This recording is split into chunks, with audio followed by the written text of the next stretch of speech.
Hello friend, मैं हूं प्रशांत मिश्रा। स्वागत है आपका हमारे चैनल RLC ट्यूटोरियल्स में।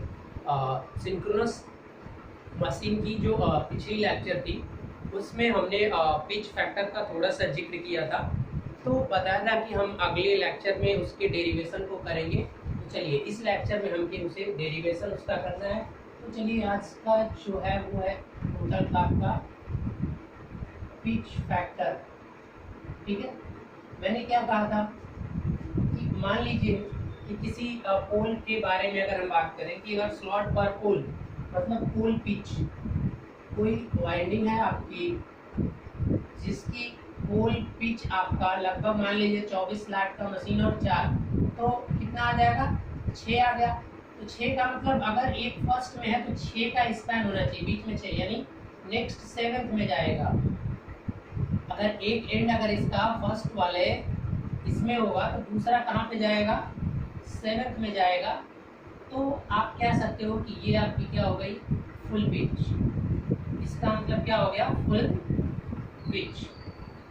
ठीक है, मतलब अगर एक कॉइल का एक सिरा ए यहाँ पर है और ए डैश जो है तो उसकी अपोजिट एकदम सी अपोजिट हो गया इलेक्ट्रिकली 180 डिग्री। मतलब फुल पिच का मतलब जो एंगल होगा वो इलेक्ट्रिकली 180 डिग्री होता है। तो ऐसा नहीं किया जाता है, ठीक है, क्योंकि जब स्लॉट्स में डिवाइड होते हैं, डिस्ट्रीब्यूट करते हो, तो एक एंड दूसरे साइड होगा और दूसरा एंड जो कंडक्टर साइड होता है वो किसी और स्लॉट में होता है। तो एक्चुअली अगर 180 डिग्री का अगर आता है आपका स्पैन, कॉइल स्पैन, तो इसका मतलब है कि आपकी फुल पिच वाइंडिंग है, लेकिन ऐसा नहीं किया जाता है। देखिए, अगर आप फुल पिच करते हैं तो सबसे पहले देखिए हम फुल पिच के बारे में देख लेते हैं कि अगर फुल पिच होगा तो किस तरीके का चीज़ें आएंगी। ठीक है, फुल पिच अगर आप करते हैं, अगर आपने फुल पिच प्रोवाइड किया तो वहां पर देखिए ई ए जो कंडक्टर का फेजर, मान लीजिए कि ई ए एक कंडक्टर ले रहा है ई ए और दूसरे साइड कॉइल साइड में श्योर है नेगेटिव इंड्यूस ईएमएफ होता है, तो ये आपका क्या हो जाएगा? मतलब नेगेटिव कर दिया तो फिर लगाने की यानी ई ए डैश। तो जो इसका टोटल का टोटल रिजल्टेंट आता है वो क्या आएगा? चलिए इसको थोड़ा सा वर्टिकल बना दीजिए ताकि ग्राफ बनाना आसान हो जाए। मतलब ये आपका मान लीजिए कि ये आपका ई ए है, इसके 180 डिग्री पे क्या होगा? ई ए डैश।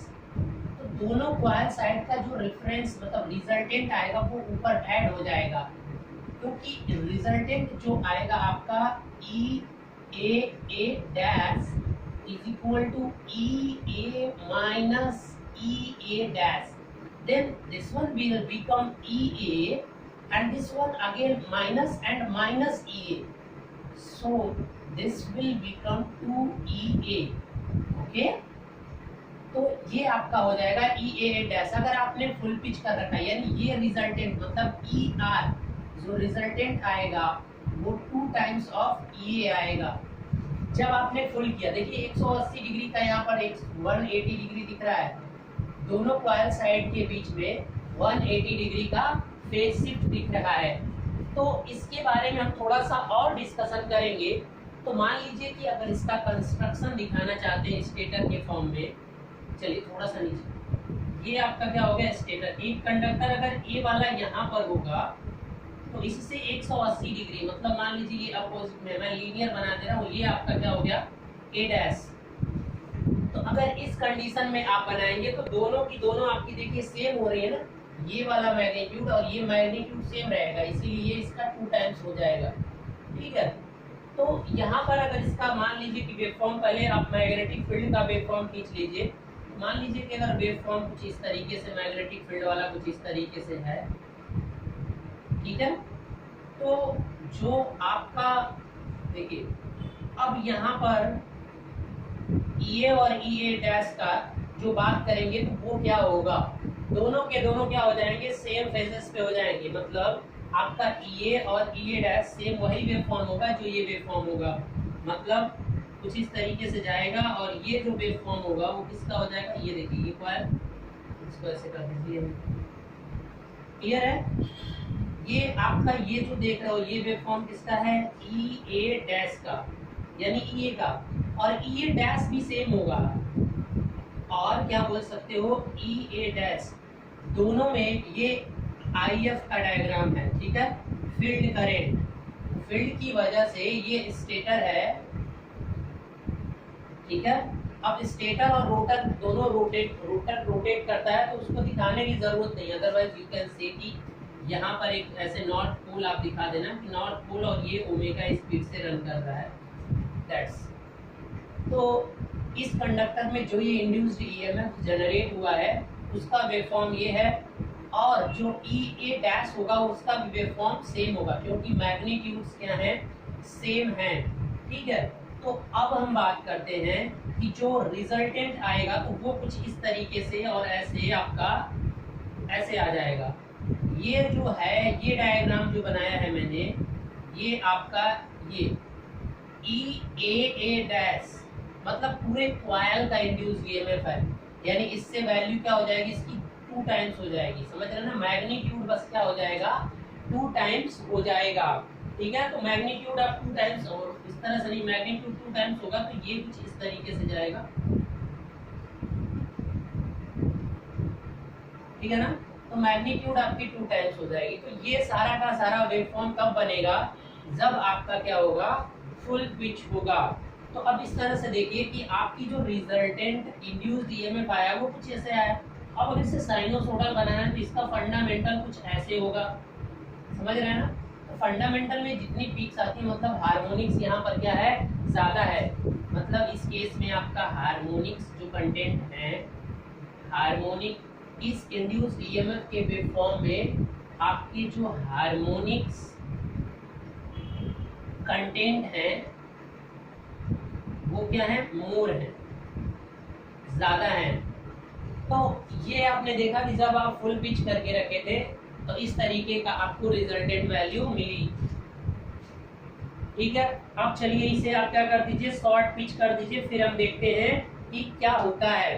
तो चलिए पहले हम शॉर्ट पिच करके इसको देख लेते हैं कि इसके वेवफॉर्म में किस तरीके का इम्प्रूवमेंट देखने को मिलता है।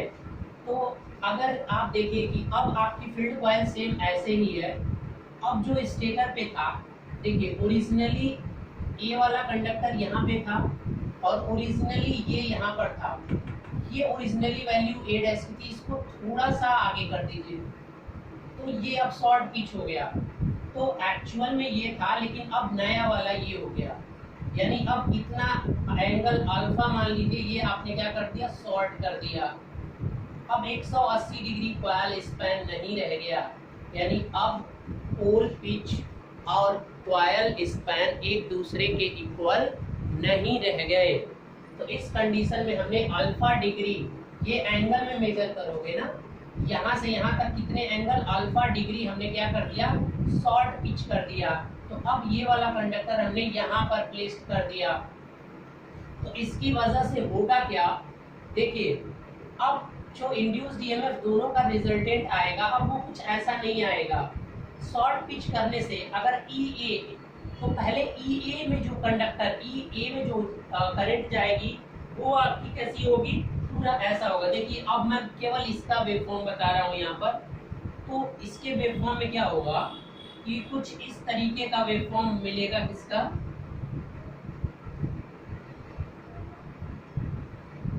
ठीक है। ये आपका वेवफॉर्म मिल जाएगा, किसका, आपका EA डैश। ये वाला एक्चुअली मेरे पास कलर्ड चाप नहीं है, नहीं तो मैं दिखा देता। ये आपका EA। अब EA डैश आपका क्या होगा कि कुछ आगे से मतलब बनेगा, क्यों, क्योंकि मैग्नीट्यूड तो सेम रहेगी और ये कुछ ऐसे जाकर और यहाँ तक आएगा। तो इस तरीके से ये दो वेवफॉर्म इस तरह से बन जाएंगे, समझ रहे हैं ना। एक यहाँ पर आया और एक यहाँ से यहाँ तक, ठीक है। तो अब दोनों आप देख रहे हैं इसमें EA डैश, EA है, ये वाला EA है और ये वाला EA डैश है। तो इसका जो रिजल्टेंट मिलेगा वो कुछ यूं मिलेगा कि यहाँ से कुछ ऐसे जाएगा और यहाँ पर ऐसे आएगा और यहाँ पर ऐसे कुछ इस तरीके का मिलेगा। मतलब ये लगभग साइनोसोडल ही मिलेगा, कुछ इस तरीके से ही बनता है ये, इतना ऐसे। तो लगभग ये साइनोसोडल दिखेगा। तो लगभग ये क्या होगा, नियरली प्योर साइनोसोडल। मतलब प्रीवियस के रिस्पेक्ट में ये मोर साइनोसोडल होगा।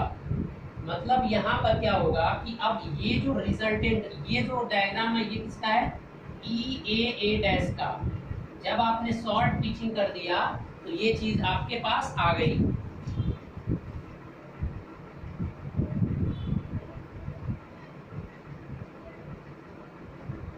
ठीक है, तो इस तरह से आप देख रहे हैं कि जो रिजल्टेंट ईएमएफ बना है यहाँ पर, यही तो है ना मेरा, ये एक कंडक्टर का है, तो ऐसे ही सारे कंडक्टर्स में होंगे। ठीक है, तो हम जब डेरिवेशन करेंगे तो एक कंडक्टर का लेकर करेंगे। तो इस तरीके से आप देख रहे हैं कि जो इंड्यूस्ड ईएमएफ में हार्मोनिक कंटेंट है, हार्मोनिक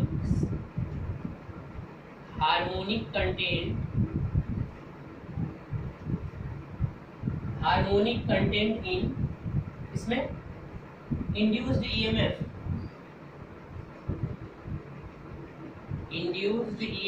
क्या हो जा रहा है, रिड्यूस्ड।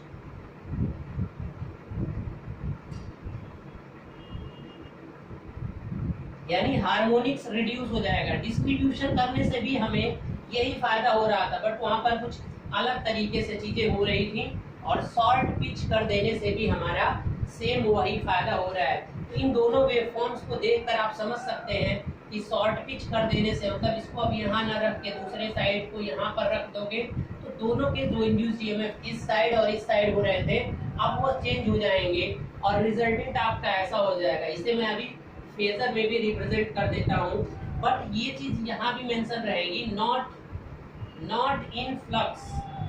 जो फ्लक्स होता है, ठीक है, उसमें कभी भी आपका हार्मोनिक रिडक्शन नहीं होता है, केवल इंड्यूस्ड ईएमएफ में ही हार्मोनिक रिड्यूस्ड देखने को मिलेगा।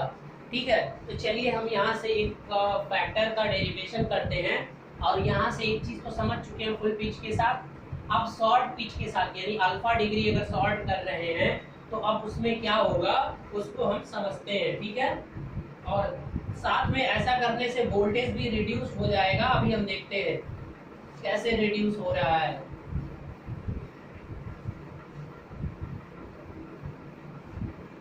आ जाइए, देखिए ये फुल पिच के साथ था, आप क्या कर दीजिए शॉर्ट पिच। तो जब शॉर्ट पिच की कॉइल करोगे, मतलब क्या है कि अगर एक साइड का कंडक्टर, अगर मान लीजिए कि ये आपका ई ए है, ठीक है, तो अब यहाँ से दूसरे साइड में ये आपका ओरिजिनली होना चाहिए था ई ए डैश। ठीक है, दूसरे कॉइल साइड में जो इंड्यूस्ड ईएमएफ जनरेट होगा, लेकिन हम शॉर्ट करेंगे तो अब कुछ इस तरीके का, इतने एंगल पे इसको कर देंगे। अब ये आपका E A dash, new E A dash ये है, अल्फा डिग्री आपने शॉर्ट कर दिया। देखिए अब 180 नहीं, इसके बीच का एंगल अब कुछ ये अल्फा डिग्री शॉर्ट हो गया, इसी को बोलते हैं शॉर्टेड करना। तो अब ऐसा करने से अब रिजल्टेंट इनका, चूंकि अब फेजर में ई ए माइनस ये, इनका रिजल्टेंट ई ए माइनस, जब भी आपको वेक्टर निकालना है कभी भी ई ए डैश, और ये वेक्टर तो क्या हो जाएगा ई ए vector E A minus vector E A dash. इसका नेगेटिव चाहिए तो इसको क्या कर दीजिए दूसरे साइड, मतलब शिफ्ट कर दीजिए कुछ इस तरीके से। ये जो आएगा आपका माइनस ई ए डैश आएगा। Is it clear? ये वाला जो वेक्टर देख रहे हो ये माइनस ई ए डैश आएगा। अब इन दोनों का रिजल्टेंट चाहिए, माइनस ई ए कर दिया, अब जब नेगेटिव हो गया तो इन दोनों को जोड़ दीजिए। तो वेक्टर कैसे जोड़ा जाता है बहुत बार मैंने बता दिया, यहाँ से इसके पैरेलल एक लाइन खींचिए, ठीक है, और यहाँ से इसके पैरेलल एक लाइन खींचिए, ठीक है, कुछ इस तरीके से। तो अब ये जो आएगा, ये आपका जो यहाँ से मिला होगी, ये आपकी आएगी ई आर रिजल्टेंट। तो अब इस केस में यहाँ पर रिजल्टेंट क्या था, इसका दोगुना था। अब यहाँ पर देखने पर लगेगा कि ये इसका दोगुना नहीं है, यानी ई आर जो होगा वो हमेशा लेस देन आएगा 2ES के। ये 2EA, सॉरी एस नहीं, 2EA के।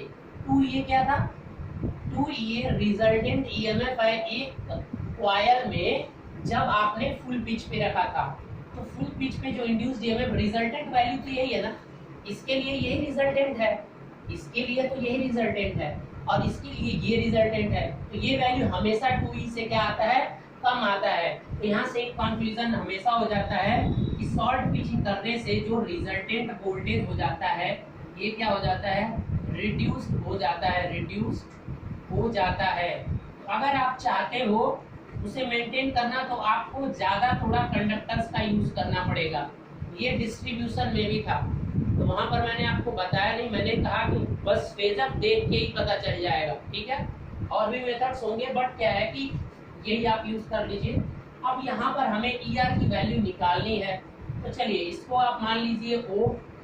अगर बेटा ये अल्फा है तो अब देखिए जरा, आप इसी में थोड़ा सा इंप्रूवमेंट करना, इससे इस पर एक परपेंडिकुलर ऐसे एंगल बना दीजिए, ठीक है। तो इसका नाम कुछ रख दीजिए O, और ये वाला पॉइंट A और ये वाला B। तो रिजल्टेंट ER का मतलब यहाँ पर क्या हो जाएगा, यहाँ EAA डैश रिजल्टेंट है, तो O इज इक्वल टू क्या हो जाएगा, OA plus AB, OA plus AB, ठीक है। अब OA और AB कैसे निकलेगा, बस यही तो आपका खेल है। देखिए ये एंगल अल्फा है, तो आपने जब इसको रेफर्ड किया है इस साइड यहाँ से, तो ये वाला एंगल क्या हो जाएगा, ये एंगल और ये एंगल, ठीक है। दोनों एंगल क्या हो जाएंगे, ये अल्फा बाई 2 हो जाएगा और ये भी अल्फा बाई 2 हो जाएगा। जब ये अल्फा बाई 2 हो जाएगा तो अब ये देखिए इस पर परपेंडिकुलर हो गया। ये एंगल कितना हो जाएगा नहीं पता, लेकिन ये लेंथ तो पता है। तो आपको ये चाहिए AO, OA चाहिए, तो क्या लगा दीजिए इसमें cos अल्फा बाई 2। इस वाला ट्रायंगल में जो ये देख रहे हैं छोटा सा, इसमें लगा दीजिए कि अगर हम cos अल्फा बाई 2 निकालें उस एंगल के लिए, तो cos अल्फा बाई 2 क्या होता है, आधार बटा कर्ण। आधार क्या हो जाएगा, बेस। आपका बेस क्या होगा बेटा, ये एंगल है इसके सामने वाला, तो हाइपोटेनस हो गया। बेस क्या हो जाएगा, OA। बेस आपका OA और डिवाइडेड बाय हाइपोटेनस, यानी यहाँ से ये डिस्टेंस, और वो है कितना, EA है।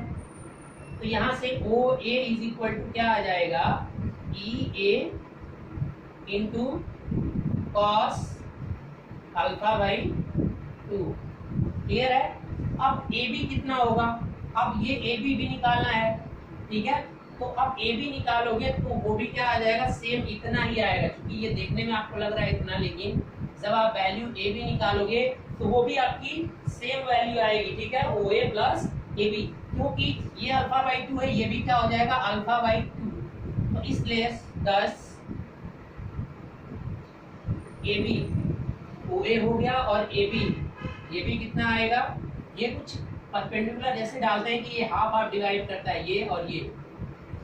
AB is equal to also क्या हो जाएगा, EA cos alpha by 2।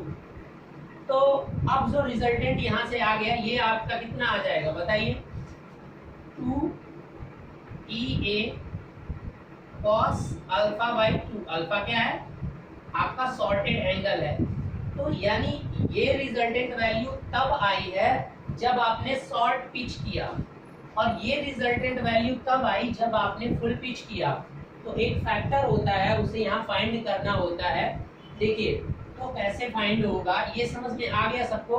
Reflect करना और इस ट्रायंगल को कुछ इस तरीके से अरेंज करना है कि ये आपको दिख जाएंगे, ये OA और ये B, ठीक है ना। तो यहाँ से जो KP आता है उसको कहते हैं आपका पिच फैक्टर। KP क्या कहलाता है, पिच फैक्टर। ये होता क्या है कि EMF with short pitch divided by EMF with full pitch। जब आप इसे सॉल्व करेंगे, यानी वैल्यू यहाँ से रख दीजिए, आपको मिल चुका है ना सारी वैल्यू। विद शॉर्ट पिच कितना है resultant, 2EA cos alpha by 2 divided by, with full pitch के साथ कितना हो जाएगा, फुल पिच पे तो दोनों डायरेक्टली जुड़ जाएंगे ना सीधे, तो 2EA से 2EA खत्म। तो यहाँ से आपका जो KP का फार्मूला आएगा वो आ जाएगा cos alpha by 2। Is it clear. यही होता है आपका अल्फा, क्या है आपका सॉर्टेड एंगल है। अब अगर इसी फॉर्मूले को मैं एक और तरीके से लिखना चाहूँ, for nth harmonics, for nth harmonics. तो अब देखिए यहाँ से हार्मोनिक्स डिलीट हो सकते हैं इससे, क्योंकि इसका काम ही होता है कि हार्मोनिक्स को रिड्यूस करना। तो जब कुछ हार्मोनिक्स डिलीट होंगे तभी तो ऐसा होगा। तो अब Kp अगर हार्मोनिक्स के फॉर्म में लिखना है थर्ड हार्मोनिक्स के लिए, तो क्या हो जाएगा, cos n alpha divided by 2. This two formula will help you to find out the Kp and Kp. So just take a screenshot and after we will see some other points.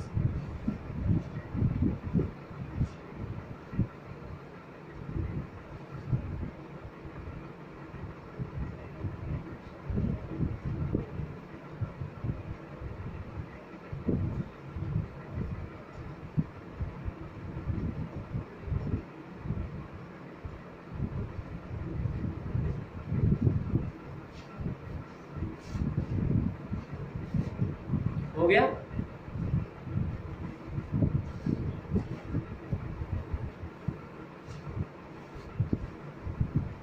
So derivation आपके MCQ के लिए जरूरी नहीं है, तो फॉर्मूले important थे।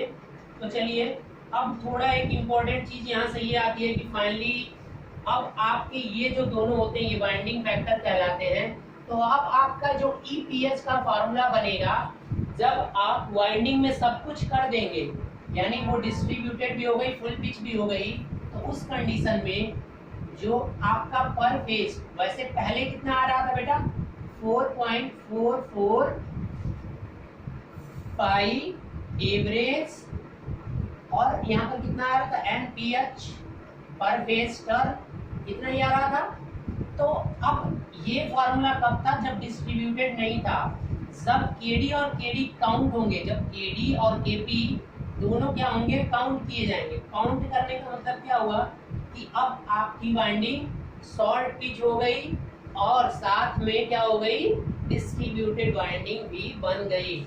तो इस केस में आपका जो रिजल्टेंट ये वोल्टेज आ रहा था ये अब क्या हो जाएगा, घट जाएगा, और घटने के बाद वो कितना आएगा, यानी अब ईपीएच को अगर काउंट करना है तो वो हो जाएगा केडी और इंटू केपी इंटू 4.44, और यहाँ पर क्या हो जाएगा, flux, phi average and number of turns पर phase. Now this will formula becomes in this form. Okay, now you can find. तो जब भी आप ईपीएच फाइंड करेंगे तो आपको केडी और केपी हमेशा क्या करना पड़ेगा, इवेल्युएट करना पड़ेगा। अगर वाइंडिंग शॉर्ट पिच है और डिस्ट्रीब्यूटेड है तो ये दोनों फैक्टर, और ये हमेशा जो यहाँ पर ईपीएच आया हुआ है विदाउट, ये हमेशा ये वाली वैल्यू ये अधिक होगी, मतलब ये अधिक होगी और ये हमेशा कम होगी। तो ऐसे मत लिखिए, ये लिख दीजिए, ये आपका हमेशा मोर होगा। अगर दोनों का कंपैरिजन किया जाए ये हमेशा लेस होगा, ज्यादा लेस नहीं होता है, 5 से 6% का डिफरेंस आता है बस, ठीक है। बट ऐसा करने से हमें फायदा बहुत मिल जाता है कि ये जो वेवफॉर्म आएगा ये आपका ज्यादा साइनोसोडल होगा विद रिस्पेक्ट टू, यहाँ से जो वेवफॉर्म आएगा, अगर पर फेज की बात करिए वैसे साइनोसोडल ऐसे होनी चाहिए, लेकिन यहाँ से जो मिलेगा वो ऐसा नहीं आएगा, वो कुछ इस तरीके का आएगा, ठीक है। शायद थोड़ा सा और स्लाइडली हो सकता है, लेकिन प्योर साइनोसोडल नहीं मिलेगा। लेकिन जब आपने ये चीजें इन्वॉल्व कर दी, मतलब अब डिस्ट्रीब्यूटेड और पिच फैक्टर इन्वॉल्व कर दिया, तो अब लगभग आपकी जो होगी वो पूरी की पूरी साइनोसोडल। वैसे प्योर साइनोसोडल अभी भी नहीं मिलती है, लेकिन इसमें हार्मोनिक्स बहुत कम हो जाते हैं ऐसा करने से। तो अब ये जो आपका इंड्यूस्ड ईएमएफ आएगा, इसकी क्वालिटी इससे क्या होगी, अच्छी होगी। कैसे होगी, ये सारा का सारा ही तो डिस्कशन हमने किया था। तो अब ये फार्मूला कुछ यूं बन जाएगा। चलिए एक क्वेश्चन है, आप उसको करिए, उसके बाद से आप phase angle, sorry pitch factor को निकालना समझ जाएंगे, क्योंकि यहाँ जो सॉल्टेड एंगल होती है उसमें कुछ लोग कंफ्यूज हो जाते हैं। तो चलिए एक क्वेश्चन मैं दे रहा हूँ, इसको करिए। एक एग्जांपल लेता हूँ मैं, देखिए क्वेश्चन दिया हुआ है कि 36 स्टेटर स्लॉट्स, स्टेटर स्लॉट कितने हैं,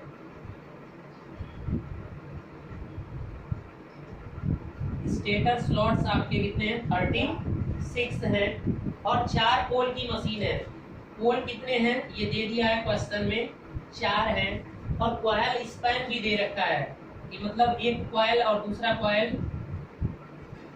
स्पैन, एक एंड और दूसरा एंड कहाँ कहाँ है ये दे रखा है 1 to 8, 1 to 8, मतलब इसके बीच में स्पैन कितना हो गया 1 to 8, पहला 1 पे है दूसरा 8 पे है, मतलब कुल मिला के जो स्पैन आया है वो आपका कितना हो गया 7 हो गया, 8 - 1, यानी इनके बीच में कितने आ रहे हैं 7 स्लॉट्स का डिफरेंस आ रहा है। तो चलिए अब यहाँ पर ये शॉर्ट वाइंडिंग है, शॉर्ट वाइंडिंग है कैसे पहचानेंगे, देखिए सबसे पहले आप पोल पिच फाइंड करेंगे, पोल पिच, तो जो पोल पिच आपका आएगा वो कितना आएगा स्लॉट पर पोल 36 डिवाइडेड बाई 4, यानी कितना आ जा रहा है 9, यानी इसके बीच में देख रहे हैं 9 होना चाहिए, मतलब अगर एक फर्स्ट में है तो दूसरा किस में आना चाहिए 10 में जाना चाहिए, अगर ए वाला सिरा यहाँ पर है तो ए डैश वाला सिरा यहाँ पर आना चाहिए, मतलब कुछ इस तरह से अगर बन रहा है कंडक्टर तो, लेकिन ऐसा नहीं है, कॉइल स्पैन और पोल पिच देखिए इक्वल टू नहीं है, ये 1 to 8 है और ये 1 to 10 हो गया, मतलब यहाँ पर 9 का बीच में 9 इंटरवल्स हैं और यहाँ पर 7 है। तो देखिए जब फुल पोल पिच होता है, पोल पिच का मतलब जब फुल हो, यानी ये 9 किसको रिप्रेजेंट कर रहा है, जब ये 9 होगा तो इसका मतलब इलेक्ट्रिकली एंगल कितना डिग्री होगा 180 डिग्री, ठीक है। अब शॉर्ट कितने का किया गया है, यहाँ 7 दिख रहा है आपको और यहाँ कितना दिख रहा है 9, तो शॉर्टेड कितने स्लॉट को शॉर्ट किया गया है, पहले स्लॉट में फाइंड करोगे, 2 स्लॉट पहले कर दिया गया है, तो 2 स्लॉट पहले करने का मतलब क्या हो जाएगा, उसके अगर एंगल में लिखना होगा तो 9 जो है 9 स्लॉट रिप्रेजेंट कर रहे हैं 180 डिग्री को, तो 2 स्लॉट किसको रिप्रेजेंट करेंगे, डायरेक्ट रिलेशन है, क्या कर दीजिए 2 डिवाइडेड बाई इसको नीचे लेते हैं ये 9 और मल्टीप्लाई आपका 180, इस शॉर्ट मेथड से कर लीजिए, तो ये 9 दूना कितना हो जाएगा 18, 20, तो यानी कितना आ जाएगा 40, और यही अब ये डिग्री में आ गया, यानी ये 40 डिग्री क्या है आपकी अल्फा की वैल्यू है, यानी ये अल्फा मिल गया, आप स्लॉट्स के फॉर्म में नहीं आपको एंगल के फॉर्म में चाहिए, तो अब मिल गया। अब केपी आपका इजली क्या हो जाएगा, KP is equal to cos alpha by 2, it means cos 40 by 2 का मतलब कितना हो जाएगा 20 डिग्री, 20 डिग्री की वैल्यू कितनी होती है 0.94, देख रहे हैं, यानी 94% हो जाएगा, मतलब 6% वोल्टेज इसकी वजह से, ऐसा करने से 6% आपका वोल्टेज क्या हो जाएगा रिड्यूस हो जाएगा, ये चीज यही बता रहा है, क्लियर है। 0.94 का मतलब आपका 6% इसकी वजह से रिड्यूस हो जाएगा, इज इट क्लियर। तो इस तरीके से अगर इतना शॉर्ट करेंगे तो आपको 6% जो वोल्टेज विदाउट शॉर्ट के मिल रहा था, मतलब फुल पिच के साथ, अब शॉर्ट पिच के साथ आपको कितना मिलेगा, उसका 94%, मतलब 6% रिड्यूस हो जाएगा, तो ये फैक्टर यही बताता है। तो आई होप आप समझ गए होंगे। तो चलिए अब कुछ थोड़े से इंपॉर्टेंट चीजें और बची हैं, कितने टाइम हो गए, चलिए अभी तो बहुत है। तो ऐसे ही बहुत सारे क्वेश्चंस होंगे पोल पिच, तो इस तरीके से आप केपी निकालिए, केडी निकालने के लिए आपको सब कुछ दिया रहेगा और केडी भी आप आराम से निकाल लेंगे। तो कुछ क्वेश्चंस की प्लीज प्रैक्टिस करिएगा आप, ठीक है, हम तो क्वेश्चन लास्ट में देखेंगे अभी। तो चलिए अब आगे बढ़ते हैं।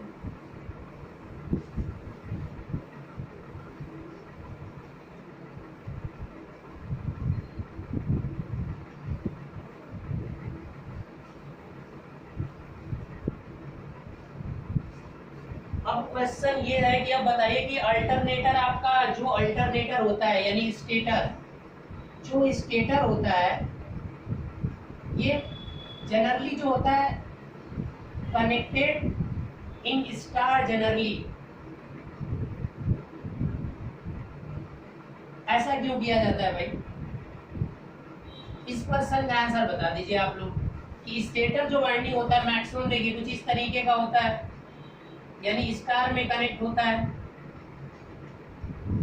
क्यों ऐसा करते हैं, डेल्टा में भी तो कर सकते हैं, लेकिन मैक्सिमम आपके अल्टरनेटर की जो वाइंडिंग होती है स्टेटर की वो स्टार में ही प्रीफर्ड किया जाता है। तो स्टार में करने का फायदा क्या क्या होता है वो चीजें आपको बतानी है। देखिए जब आप स्टार में करेंगे तो इसका जो फेस, दोनों के फेस का जो वोल्टेज होगा, यानी यहाँ पर जो फेस वोल्टेज आएगा वो क्या आएगा, V लाइन टू लाइन का कितना आएगा √3/2, यानी श्योर है कि अब ये वोल्टेज 0.57 और V लाइन टू लाइन हो जाता है, यानी वोल्टेज फेज वोल्टेज इसमें क्या हो जाएगा, लगभग 58%। फेज वोल्टेज 58% क्या हो जाएगा, रिड्यूस हो जाएगा।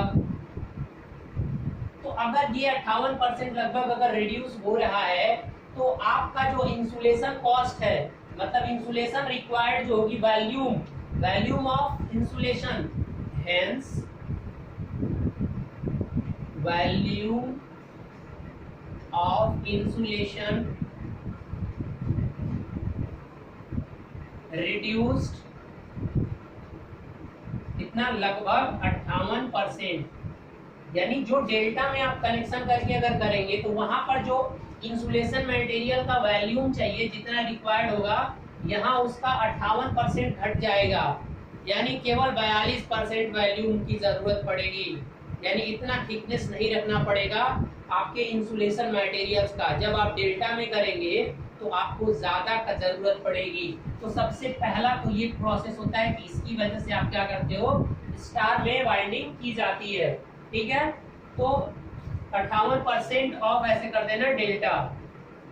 तो ये बेनिफिट्स है हमें, क्योंकि वोल्टेज हमारा कम हो जाता है स्टार में, फेज वोल्टेज, जबकि आप जानते हैं कि डेल्टा में जो लाइन वोल्टेज होता है वही फेज वोल्टेज होता है, इसलिए वहां पर ज्यादा वोल्टेज होगा तो इंसुलेशन करने के लिए ज्यादा थिकनेस इंसुलेशन की जरूरत पड़ेगी, तो इसलिए ये प्रीफर किया जाता है। दूसरा पॉइंट पर आ जाइए कि सिंगल फेज लोड को आप क्या कर सकते हो, कनेक्ट कर सकते हो। Connect single phase load, because a neutral point, ऐसे एन पॉइंट लिख दे रहा हूं, अ न्यूट्रल पॉइंट अवेलेबल। देखो बेटा यहाँ न्यूट्रल पॉइंट है कि नहीं है, तो अब इसके साथ सिंगल फेज भी तो हो सकता है ना, ये यानी इसके बीच में क्या हो जाता है, सिंगल फेज लोड को भी कनेक्ट कर सकते हो। लेकिन अगर डेल्टा वाला रहता है तो उसमें क्या होता है, सिंगल फेज लोड कनेक्ट नहीं हो सकता है, यानी न्यूट्रल और एक फेज नहीं हो सकता है, यानी 4 वायर की यहाँ पर ट्रांसमिशन हो सकता है, वहां पर नहीं हो पाएगा। यानी यहाँ पर आपको विद 4 वायर, तो यहाँ पर आपको 4 वायर ले जा सकते हो, लेकिन वहां पर तो 3 वायर ही होता है। तो डिस्ट्रीब्यूशन साइड में इसकी बहुत इंपॉर्टेंस रखती है। अब नेक्स्ट आ जाइए, नेक्स्ट प्रॉब्लम क्या है कि आपका थर्ड हार्मोनिक्स क्या हो जाता है स्टार कनेक्शन में, ये आगे प्रूव करेंगे बाद में, कि यहाँ पर जो थर्ड हार्मोनिक्स होता है, थर्ड हार्मोनिक्स इन इंड्यूस्ड वोल्टेज क्या हो जाता है, एलिमिनेटेड। ठीक है, स्टार कनेक्टेड से जो थर्ड हार्मोनिक्स होगी वो क्या हो जाएगी, आपकी कंपनसेट हो सकती है। ठीक है, यानी टर्मिनल वोल्टेज, अगर ये थर्ड हार्मोनिक्स कम होगा तो यानी साइनोसोडल क्या हो जाएगा, टर्मिनल जो वोल्टेज Vt आ रहा है वो मोर साइनोसोडल हो जाएगा अपने आप ऐसा करने से। तो हमें साइनोसोडल की तो चाहिए। ठीक है, तो आपका मोर साइनोसोडल हो जाएगा। तो ये आपके बहुत सारे बेनिफिट्स हैं, अब कोई बेनिफिट्स नहीं है। सो ठीक है, तो अगर ऐसा हो रहा है तो थर्ड हार्मोनिक्स एलिमिनेट है, तो आपको क्या, armature conductor third harmonics current बहेगी नहीं, तो जब नहीं बहेगी तो ये आपके लिए बेनिफिशियल फॉर्म होगा।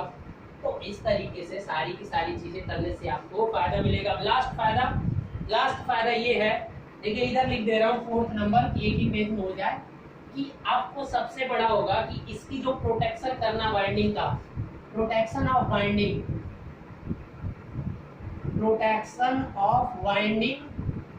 Is easy in star with respect to delta. यहाँ पर वाइंडिंग को प्रोटेक्ट करना होता है, प्रोटेक्शन प्रोवाइड करने के लिए अगर वो स्टार में है तो इजीली प्रोटेक्ट किया जा सकता है, लेकिन अगर वो डेल्टा में है तो उससे प्रोटेक्ट करने के लिए क्या होता है, कॉम्प्लेक्स मेथड्स यूज होती है। तो these are the some parameters by which you can select the stator winding in star maximum. Okay, तो मैक्सिमम आपको स्टार कनेक्शन ही देखने को मिलेंगे। आपकी जो भी सिंक्रोनस अल्टरनेटर्स होती हैं तो वहां पर आपको स्टार में ही किया जाता है। ओपन वाइंडिंग भी होती है। चलिए ठीक है, तो ये भी क्वेश्चन कभी कभी आता है कि क्यों ऐसा किया जा रहा है। ठीक है, चलिए नेक्स्ट पॉइंट।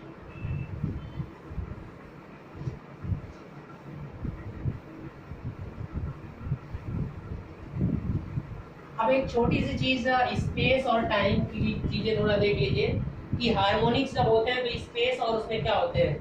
जैसे देखिए आपको ns सिंक्रोनस स्पीड होती है, अगर ये स्पेस में रिप्रेजेंट करना हो तो क्या होगा 120। देखो ये तो टाइम है, यहाँ टी लिख रहा हूँ मतलब फ्रीक्वेंसी इन टाइम, और यहाँ पे क्या हो जाएगा p। अगर n हार्मोनिक्स अगर कोई हो hs लिखना हो, मतलब अब हार्मोनिक्स के लिए तो स्पेस वैल्यू ही लिखनी है आपकी, स्पेस्ड आपको हार्मोनिक्स अगर चाहिए तो आपकी टाइम वाली चीजें नहीं बदलती हैं, यानी यहाँ पर केवल h से मल्टीप्लाई कहाँ पर होगा, पोल के साथ होगा। लेकिन अगर यहीं पर मान लीजिए कि ns आपका, अब आपका टाइम, अब टाइम को रेफरेंस लिया जा रहा है तो यहाँ पर 120 ft और डिवाइडेड बाई क्या हो जाएगा p। अब अगर ns h करना है टाइम में, मतलब हार्मोनिक्स, ये किसके लिए है, हार्मोनिक्स, मतलब अब हार्मोनिक्स को अगर टाइम फॉर्म में रिप्रेजेंट कर रहे हो तो सिंक्रोनस स्पीड इस तरह से वैरी करती है। अगर स्पेस में है, यस स्पेस्ड, ठीक है, तो टाइम में होगा तो क्या हो जाएगा, तो टाइम वाले के साथ यानी 120 और इसके साथ h से मल्टीप्लाई हो जाएगा किसका, f time frequency divided by pole के साथ कुछ नहीं होगा, पोल के साथ हार्मोनिक्स का कंटेंट कब मल्टीप्लाइड होगा, जब स्पेस होगा और ये टाइम होगा। ये कभी आया हुआ क्वेश्चन था तो मैंने एक क्वेश्चन जिक्र कर दिया। ठीक है, चलिए अब यहीं तक रहने देते हैं। चलिए गाइस, अब नेक्स्ट लेक्चर जो आपके लिए आने वाला है वो बहुत इंपॉर्टेंट लेक्चर है सिंक्रोनस मशीन का। हमें पढ़ना है अब एक ट्रांसफार्मर इक्विवेलेंट मॉडल दिखाऊंगा आपको, ट्रांसफार्मर से कंपैरिजन करेंगे हम इसका, सिंक्रोनस मशीन का, और उसके बाद आर्मेचर रिएक्शन क्या होता है आपके इस सिंक्रोनस मशीन में वो देखेंगे। ठीक है, बहुत इंपॉर्टेंट टॉपिक है। तो मिलते हैं गाइस नेक्स्ट लेक्चर में। Okay, thank you, please like this lectures. Okay, अगर आपको पसंद आ रहा है तो ज़्यादा से ज़्यादा आप इसे शेयर भी करते रहिए अपने दोस्तों तक कि सभी लोगों तक पहुंच सके। अगर कोई आप एडवाइस देना चाहते हो तो आप कमेंट करके बता सकते हो कि सर ये प्रॉब्लम्स है या यहाँ पे नहीं समझ में आया, वो भी पूछ सकते हैं। ठीक है, तो अगर आप इस तरह से कुछ कमेंट्स करते हैं तो शायद हम अपने आप को भी इम्प्रूव कर सकते हैं। Okay guys, thank you.